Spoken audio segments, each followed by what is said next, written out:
The European Union has done it again.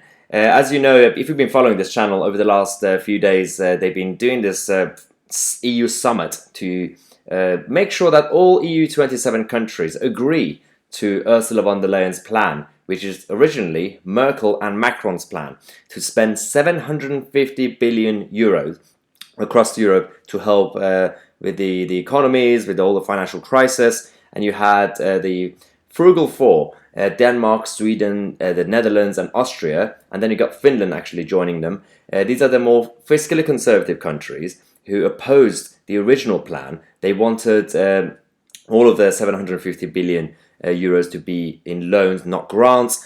So that's the update. And yesterday there was another clash. If you saw my video, they couldn't agree.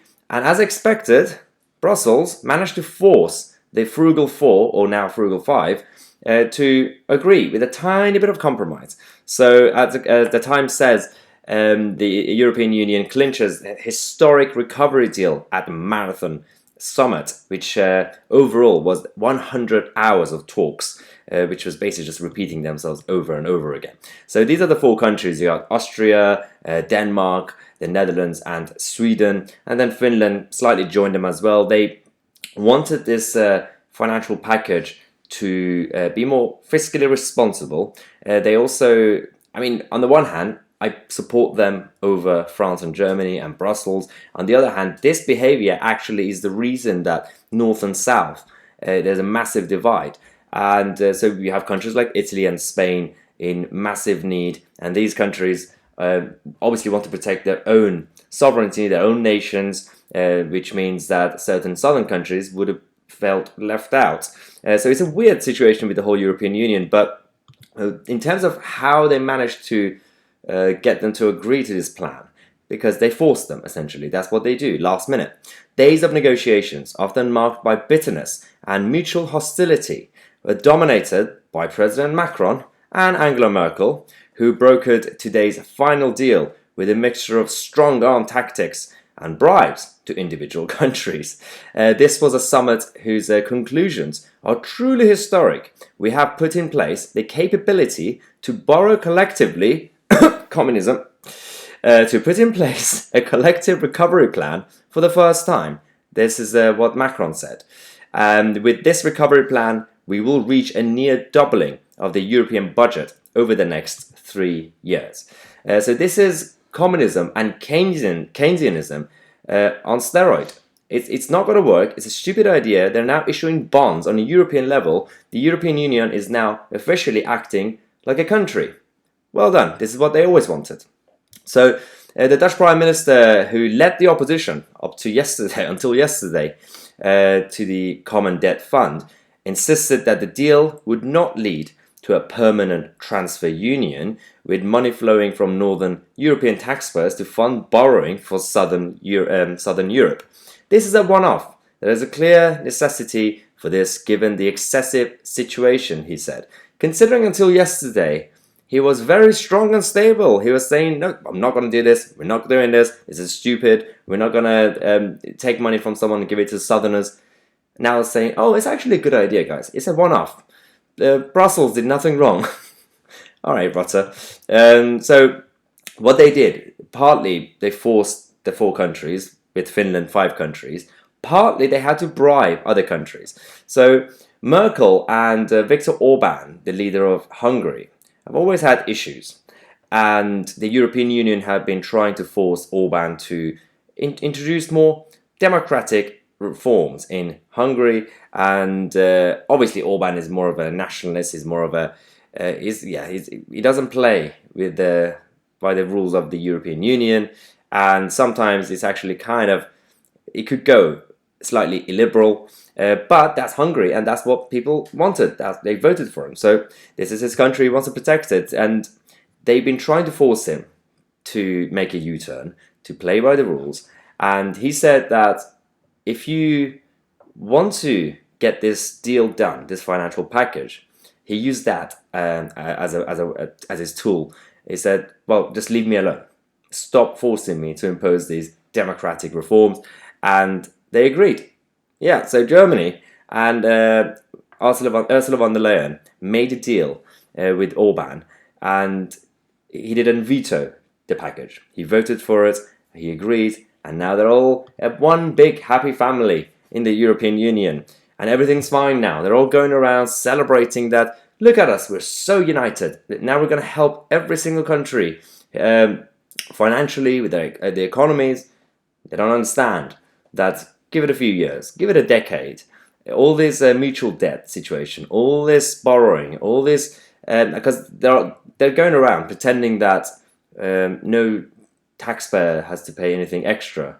How do you think you're going to be funding this? So we have one of the commissioners.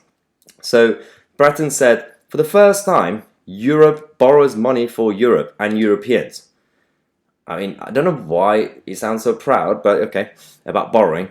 And to finance this historic loan, no taxes for our fellow European citizens.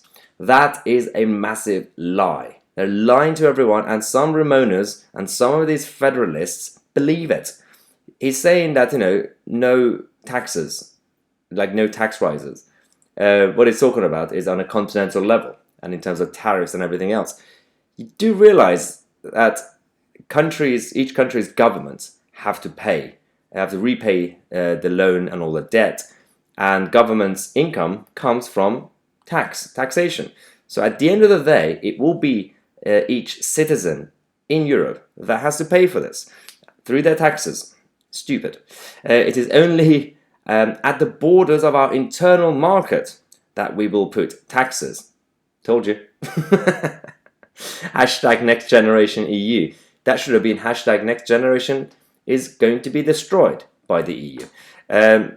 So yeah, they seem to be very proud and happy about this situation, which is stupid. But we also heard something from the Daily Express today about the EU's master plan when it comes to dealing with the UK. We kind of knew about most of this in terms of the original plan since the Brexit referendum happened, the negotiations started. They have always been plotting, because we had a feeling about this. They've always been plotting to find ways to keep us as a non-member member. So keep us obviously under the jurisdiction of the European Court of Justice, and to force us to actually keep paying towards the European budget. So according to the Express, Michel Barnier's key negotiating guidelines would have seen Britain pay off obligations to Brussels for years after Brexit, remain subject to European courts of the Court of Justice, and continue to let relatives of European immigrants settle in the UK. This is according to the reports that were published before. And that's the biggest problem, because one big aspect of the referendum was obviously the payment and the sovereignty of the country, but also immigration. And fortunately, we got rid of Theresa May, because Theresa May's government were essentially very soft with this. And luckily, the other week, the Home Secretary, Priti Patel, actually made it official that the end of free movement is happening.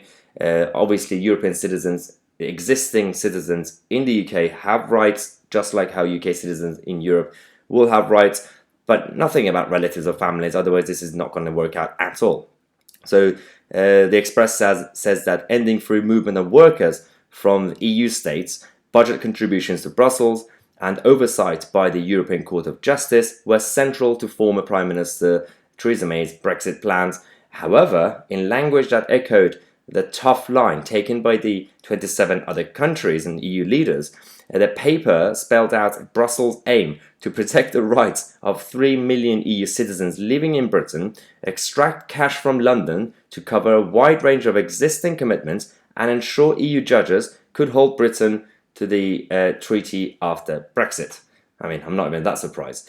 And this is the whole point of Michel Barnier, because on the one hand, sometimes it comes out and you think, well, he actually is just a Eurocrat. He does want to make this work.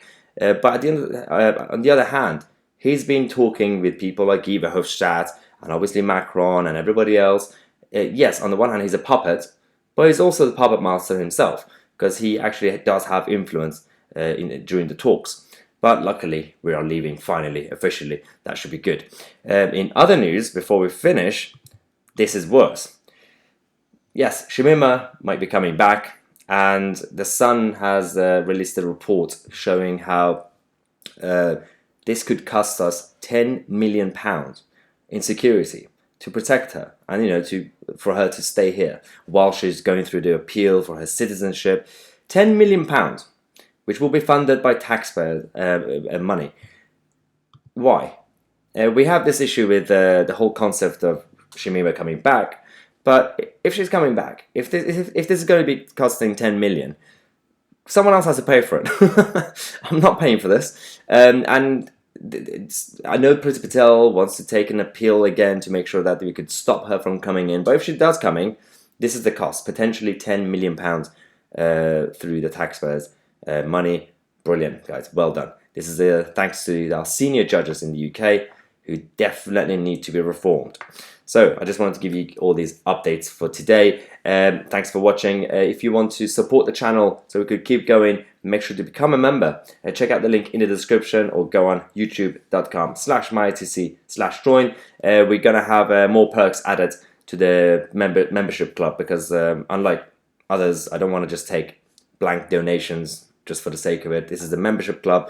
You also get something in return for supporting me. Obviously, currently we have the weekly Q&As, where you get the video podcast with Andrew Walker, the exclusive content. We're going to add more interviews with politicians and other journalists and commentators. We're going to obviously post the longer version of the interviews, because everyone has been asking to do longer videos, longer interviews, instead of just 15-20 minutes. So we're going to add them to the membership club, and we're going to have other plans as well. So check out the link in the description, become a member, get the perks, and MyITC. I'll see you guys in the next video.